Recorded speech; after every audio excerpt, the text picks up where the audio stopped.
ನಿಮಗೆ ಮಲಗಿದ್ದಾಗಲೂ ಮ್ಯಾನಿಫೆಸ್ಟ್ ಮಾಡ್ಬೋದಾ ಅನ್ನೋ ಒಂದು ಥಾಟ್ ಬಂತ?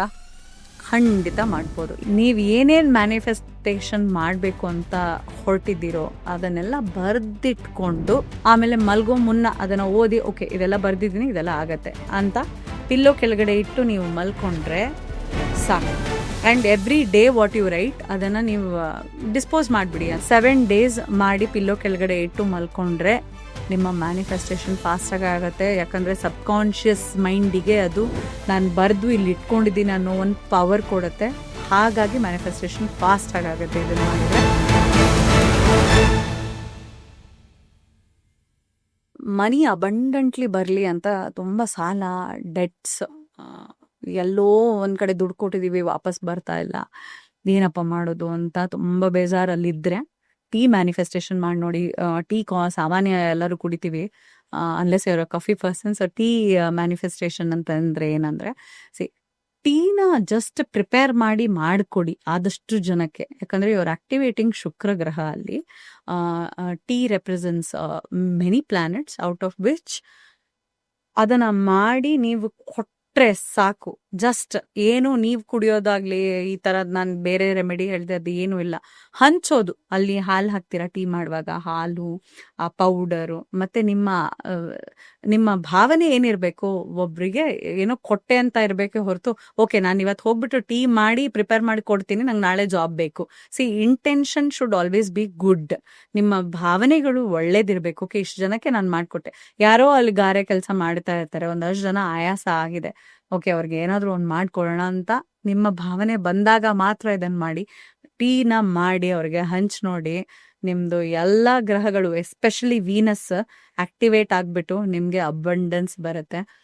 You won't believe your luck once you just keep giving tea to people. ಗೆಸ್ಟ್ಗಳಿಗೆ ಎಸ್ಪೆಷಲಿ ಟೀ ಮಾಡಿಕೊಟ್ಟು ನೋಡಿ. ಇದು ಒಂದು ಆಕ್ಟಿವೇಶನ್ ಆಫ್ ವೀನಸ್ ಅನ್ನೋದಾಗಿ ನಿಮ್ಮ ಲೈಫಲ್ಲಿ ಎಷ್ಟು ಬದಲಾವಣೆ ಆಗತ್ತೆ. ಈಗ ನಾನು ಇಷ್ಟೊತ್ತು ಹೇಳಿದ್ದು ಎಲ್ಲ ನೀವೇ ಮಾಡುವಂಥ ಮ್ಯಾನಿಫೆಸ್ಟೇಷನ್. ಫಿಸಿಕಲಿ ನೀವಲ್ಲಿ ಇರಬೇಕು ಅಲ್ವಾ, ಪ್ರೆಸೆಂಟ್ ಇರಬೇಕು.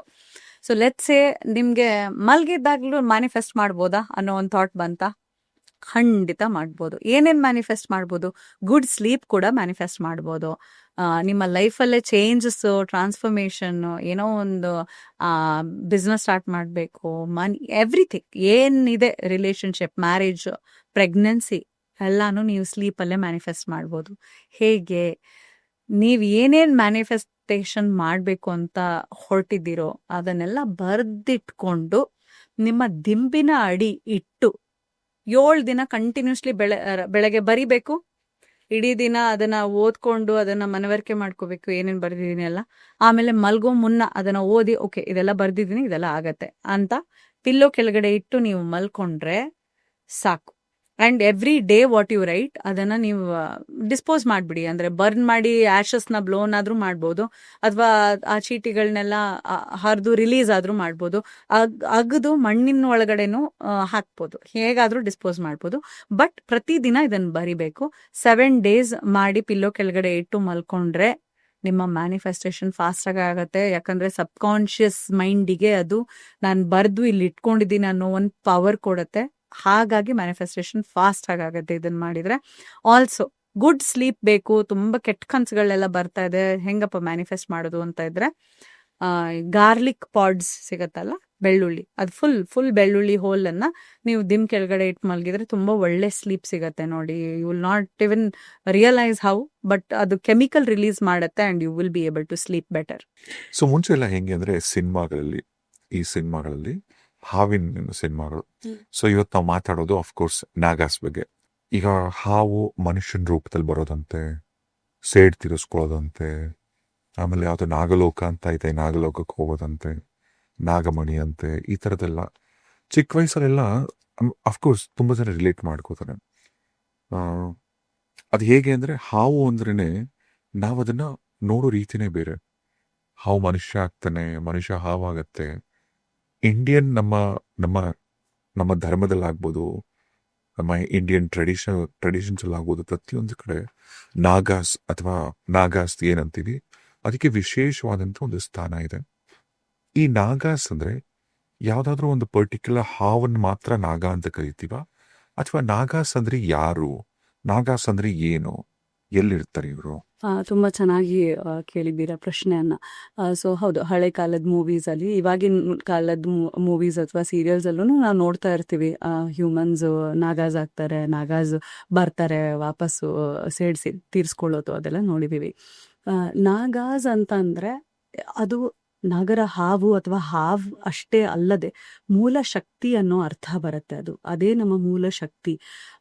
ನಮ್ಮ ದೇಹದಲ್ಲೂ ಕೂಡ ಕುಂಡಲಿನಿ ಶಕ್ತಿ ಅಂತ ನೀವು ಕೇಳಿರ್ಬೋದು. ಅದು ನಾಗರ ಹಾವಿನ ರೀತಿ 3 ಸುತ್ತು ಹಾಕೊಂಡು ಕೆಳಗಿಂದ ಮೇಲೆ ಬರೋ ಶಕ್ತಿ ಅಂತ ನಂಬಲಾಗತ್ತೆ. ಸೊ ಆ ರೆಫರೆನ್ಸಿಗೆ ಇದನ್ನ ನಾವು ಬಳಸ್ತೀವಿ. ಕುಂಡಲಿನಿ ಶಕ್ತಿ ಮೂಲ ಶಕ್ತಿ ಆಗಿರತ್ತೆ. ನಾಗರ ಹಾವು ಹೇಗೆ ನೆಲದ ಮೇಲೆ ಇರತ್ತೆ, ಕಾಣಿಸಲ್ಲ, ಸಡನ್ ಆಗಿ ಕಾಣಿಸಿದ್ರೆ ಭಯ. ಸೊ ಕುಂಡಲಿನಿ ಶಕ್ತಿ, ಮೂಲ ಶಕ್ತಿ, ದೇವರು ಎಲ್ಲ ಇಂಟರ್ಲಿಂಕ್ಡ್ ಇಲ್ಲಿ.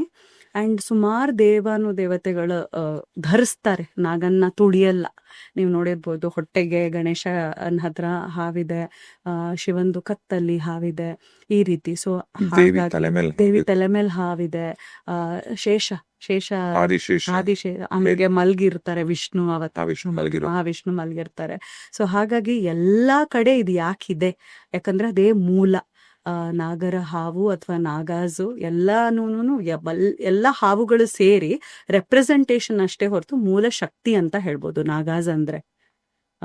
ವಿತ್ ರೆಸ್ಪೆಕ್ಟ್ ಟು ಎಲ್ಲಿ ಇರ್ತವೆ ಅಂತ ಅಂದ್ರೆ, ಅಥವಾ ಎಲ್ಲಿ ವಾಸ ಮಾಡ್ತವೆ, ಇದೇನು ಅಂತ ಅಂದ್ರೆ, ಇವಾಗ ಅರ್ತ್ ಒಳಗಡೆ, ಇವಾಗ ಭೂಮಿ ಒಳಗಡೆನೆ ಇದಾವೆ ನಾಗಾಸ್ ಅಂತ ನಂಬಿಕೆ ಇದೆ ಅಲ್ವಾ. ಇವಾಗ ಅದೇ ಶಕ್ತಿ. ಸೊ ಕೋರ್, ಹೌದು, ಹುತ್ತ ಅಥವಾ ಭೂಮಿ, ಅಲ್ಲೇ ಹೋಗಿ ನಾವೆಲ್ಲ ರಿಚುವಲ್ಸ್ ಮಾಡ್ತೀವಿ. ನಾಗರ ಪಂಚಮಿ ದಿನ ಹೋಗಿ ಮಣ್ಣಿಗೆ ನೆನೆ ಹಾಲನ್ನ ಎರಿಬೇಕು ಅಂತೆಲ್ಲ ಏನ್ ಸಾಂಕೇತಿಕವಾಗಿ ನಾವು ಮಾಡ್ತೀವಿ, ಅದೆಲ್ಲ ಭೂಮಿಯನ್ನ ರೆಪ್ರೆಸೆಂಟ್ ಮಾಡುತ್ತೆ. ಅಥವಾ ಮಣ್ಣು, ನಾವು ಸೇರೋದೂನು ಮಣ್ಣು, ನಾವು ಹೋಗೋದೂನು ಮೂಲ ಶಕ್ತಿಗೆನೇನೆ ಅಂತ ನಂಬಿಕೆ ಇದೆ. ಅಲ್ಲಿಗೆ ಹೋಗ್ತೀವಿ ಅಂತ. ಸೊ ಮೂಲ ಶಕ್ತಿ ಭೂಮಿ ಒಳಗಡೆ ಇರೋದ್ರಿಂದ ಆ ಮೂಲ ಶಕ್ತಿ ನಮ್ಮಲ್ಲಿ ಕುಂಡಲಿನಿಯಾಗಿ ಮೇಲೆ ಬರುತ್ತೆ. ಮೂಲಾಧಾರ ಚಕ್ರದಿಂದ ಹಿಡಿದು ನಮ್ಮ ತಲೆವರೆಗೂ ಅದನ್ನ ನಾವು ಮಾಡ್ಕೊಂಡ್ರೆ ಸ್ಪಿರಿಚುಯಾಲಿಟಿ ಅಥವಾ ಮೇನ್ ನಮ್ಮ ಚಕ್ರ, ನಮ್ಗೆ ಕ್ರೌನ್ ಚಕ್ರವರೆಗೂ ಆ ಒಂದು ಕುಂಡಲಿನಿ ಶಕ್ತಿಯನ್ನ ನಾವು ಪಸರಿಸ್ಬೋದು ಅನ್ನೋ ಒಂದು ನಂಬಿಕೆ. ಸೊ ನಾಗಾಸ್ ಅಂದ್ರೆ ಏನು, ಹಾವೇನಾ